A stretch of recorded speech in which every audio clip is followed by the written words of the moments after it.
বড়দা, আপনি হঠাৎ করে আজকে এরকম উল্টো সুর গাইছেন কেন বলুন তো? গাড়িটা যখন নতুন এসেছিল তখন তো তানি আপনাকে বলেছিল যে বড় জেঠু তুমি গাড়ি নিয়ে দক্ষিণেশ্বরে যেও, আপনিও যেতে চেয়েছিলেন। হঠাৎ এখন সমস্ত কিছু পাল্টে গেল কেন?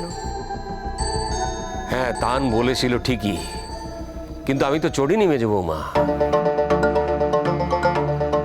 গাড়িটা তোমাদের, তান গাড়িটা কিনেছে, কাজেই বাবা মা হিসেবে এই গাড়িতে তোমাদের অধিকার সবচেয়ে বেশি। আমাদের এই গাড়িতে কোনো অধিকার নেই, সেটা আমি ভালো করে বুঝে গেছি। আর সেই জন্যই তো আনন্দীকে বলছি, গাড়ি করে যাওয়াটা ওর মোটেই উচিত হয়নি। আর সত্যি তো, তুমি কাজের মানুষ, সংসারে টাকাও ঢালো, কিন্তু আনন্দী কি করে? ওই তোমার কথা অনুযায়ী ডেক মাস্টারি ছাড়া আর তো কিছু করে না। আচ্ছা, একটা রান্না করে, তো কাজ না করলে কে কাকে খেতে দেয় বলো তো? হ্যাঁ, ও স্বামীর তো রোজগার নেই, ওকে তো রান্না করেই খেতে হবে, ওকে তো কাজ করে তবেই খেতে হবে। আর এই শর্ত যদি ও মানতে না পারে তাহলে ওকে বাড়ি ছেড়ে চলে যেতে হবে।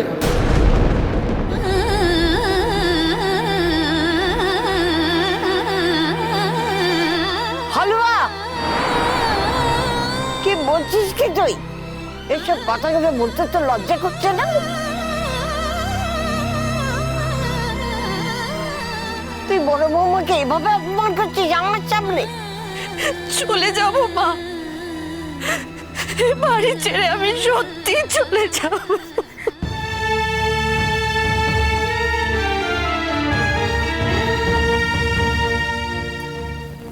ও বড় মামি, কেঁদো না গো, একদম কেঁদো না। তুমি এ বাড়িতে না থাকলে এ বাড়ি হাড়ি কি করে চলে সে আমিও দেখবো। সারাদিন তো তোমার ঘাড়ের ওপর রেখেই সবকিছু চলে এ বাড়ির। আর বড় মামু, তোমাকেও বলি হারি, বড় মামি না উপোস করে সারাদিন বাড়ির এত কাজ করেছে, রান্না বান্না গুচ্ছে সব কাজ করেছে, আর তুমি তাকে এতগুলো কথা শোনালে। হ্যাঁ, এই তো কাল থেকে আমি আসবো না, তা বাড়ির কাজগুলো কে করবে? হ্যাঁ, সেই তো বড় মামিকেই সব কাজ করতে হবে। বড় মামি আজ উপোস করেছে, আসার পর তাকে একটু বিশ্রামও নিতে দিলে না। এই উপোসী শরীরে মানুষটাকে এতগুলো কথা শোনালে। যা বলেছি ঠিক বলেছি। তোর মামির যদি কোনো বিবেচনা না থাকে তাহলে তো আমার আর কোনো উপায় নেই।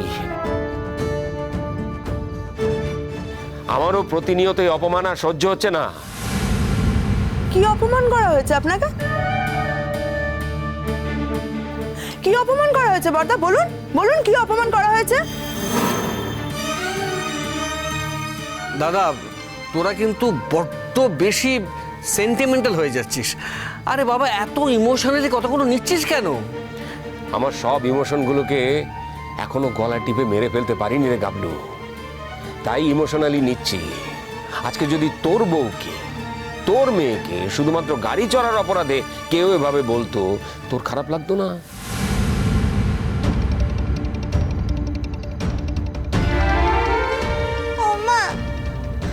মা, দেখি ওমা, তুমি কাঁদছো?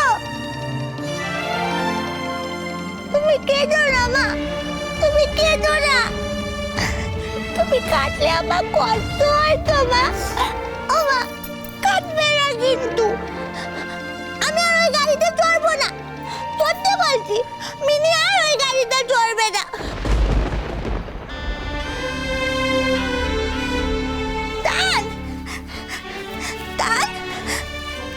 আমি আর তোর গাড়িতে চড়বো না রে কাকিমা, আমি আর ওই গাড়িতে চড়বো না।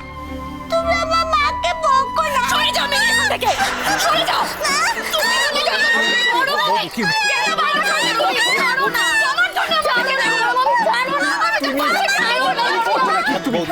বৌদি শান্ত, শান্ত হও বৌদি, শান্ত হও। বড় বৌদি, একটু শান্ত হও বড় বৌদি। এই মেয়েটাই আমার পায়ের বেড়ি ঠাকুরপো।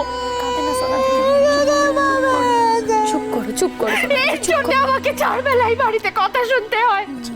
ঠিক আছে, ও যদি না জন্মাতো না, আমি আমার বাপের বাড়ি চলে যেতাম গো। এর বলতে নেই বড় বৌদি।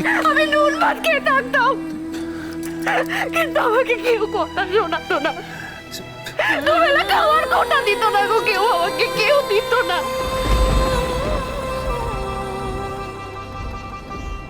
ঠিক আছে, চুপ করো। আচ্ছা, তার মানে যেটা প্রমাণ হলো যে সব দোষটা আমার। এই বাড়িতে কখনো কোনো সময় অন্যায় প্রতিবাদ করা যাবে না, তাই তো?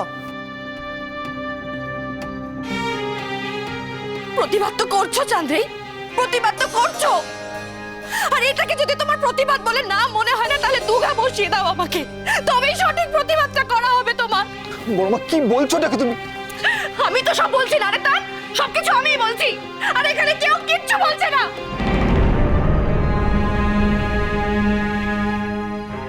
আচ্ছা ঠিক আছে, তুমি একটু শান্ত হও। আমি না বুঝতে পারছি না, জানো তো, একটা সামান্য ব্যাপারকে নিয়ে এত ঝামেলা করার কি আছে তোমার? সব দোষ আমার, সব দোষ আমার বড় বৌমা, সব দোষ আমার। তোমাকে যে এত অপমানিত হতে হচ্ছে তার জন্য আমি দেয়, আমি দেয়, বিশ্বাস করো আমি দেয়। আর কুড়ে কুড়ে নমস্কার মেজে বৌমা। আর তোমাদের ব্যাপারে আমি কোনোদিন থাকবো না, তোমাদের কোনো জিনিস নিয়ে আমি কোনো কথা বলবো না। আমি ঠিক বুঝে গেছি যে তোমার জিনিসটা তোমারই, আর কারো তার অধিকার নেই। বুঝেছি গাড়িটা তো তাদের, সেই গাড়ির ওপর শুধু তোমাদেরই অধিকার আছে, আমাদের তো কোনো অধিকার নেই।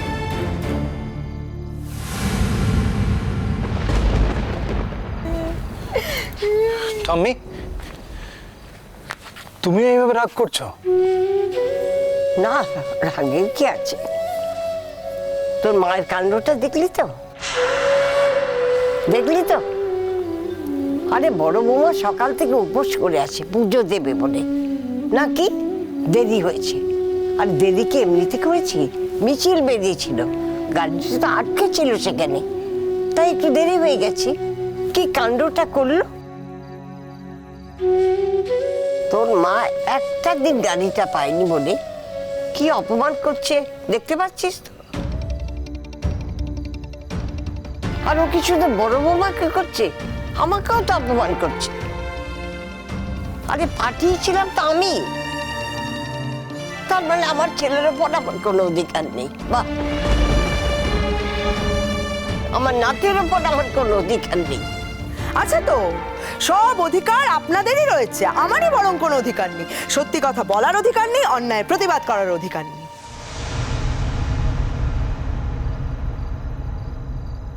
দেখুন মেজো মামি, আপনারাই আমাকে ডেকেছেন তাই আমি এখানে আছি। অন্যায়টা আমারই হয়েছে। তান্দাদা আমাকে নিজে ডেকে গাড়ি চালানোর কাজ দিয়েছে। আমার নিশ্চয়ই উচিত ছিল বেরোনোর আগে একবার তান্দাদাকে ফোন করে পারমিশন নেওয়া, বা তান্দাকে যদি না পেতাম আপনাকে একটা ফোন করা। আমি সেটা করিনি, কাজেই অন্যায়টা আমার। আর আমার জন্যই বড় মামিকে এতটা হেনস্থা হতে হচ্ছে, এতগুলো কথা শুনতে হচ্ছে।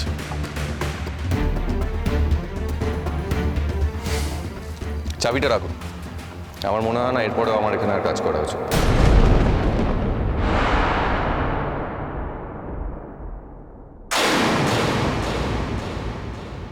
এনাফ! অনেক কথা বলেছো তুমি, অনেকক্ষণ ধরে তুমি আমার বাড়ির প্রত্যেককে অপমান করে যাচ্ছ। মা, কাল আমি একটা গাড়ি ভাড়া নেব, তোমার জন্য নেব আর মিনির জন্য। বাড়িতে গাড়ি থাকতেও যদি ঠাম্মিকে ভাড়ার গাড়িতে যেতে হয়, বেঁচে দেবো গাড়িটা আমি।